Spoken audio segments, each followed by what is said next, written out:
Tucked away in a quiet corner of Comainion in North Ceredigion lies one of Wales's hidden industrial gems. This is Ystrad metal mine. Now abandoned and silent, during the last few decades of the 19th century, Ystrad was alive with the noise and clatter of heavy machinery and men at work. During the 1800s, mining had created vast wealth for a lucky few. The Industrial Revolution was in full swing and had a voracious appetite for metal.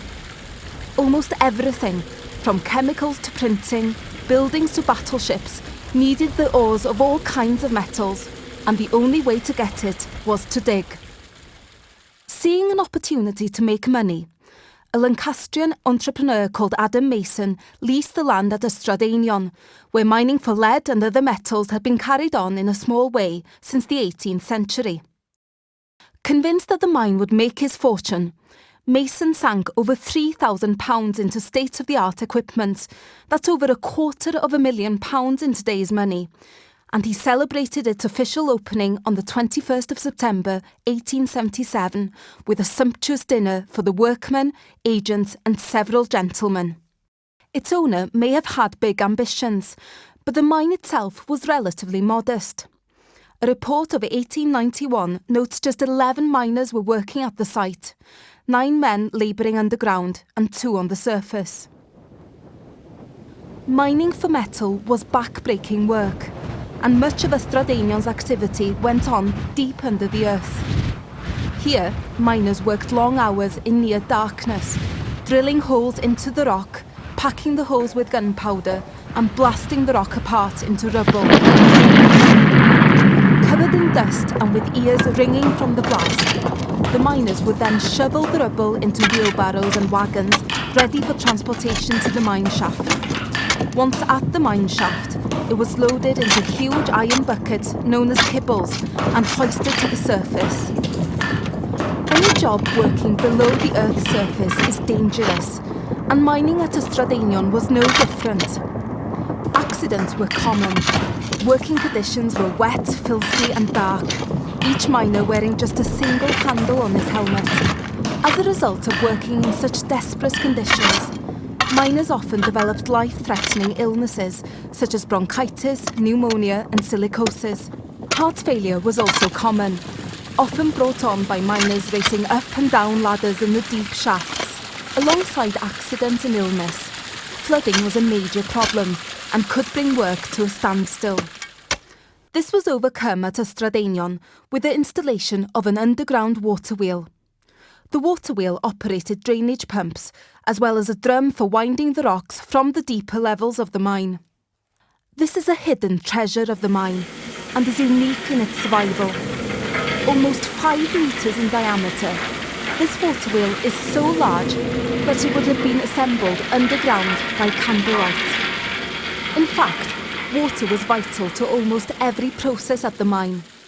It powered the water wheels, which in turn powered the machinery, and was also needed for the various treatment processes.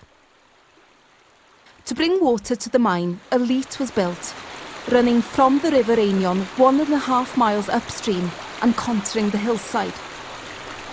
This was then channelled around the mine by wooden troughs, known as launders, and the flow of water regulated by sluice gates. Once the rocks had travelled up the mine shaft and reached daylight, they were tipped into one of the 2 stone storage bins. Now the difficult task of recovering the metal ore began. First, the rocks needed washing and sorting. Water was poured through the storage bins to remove any mud and slime. The washed rocks were then raked onto a picking table. Here, keen eyes and hands could sort through the rocks, separating out the precious metal ore from any waste fragments of rock.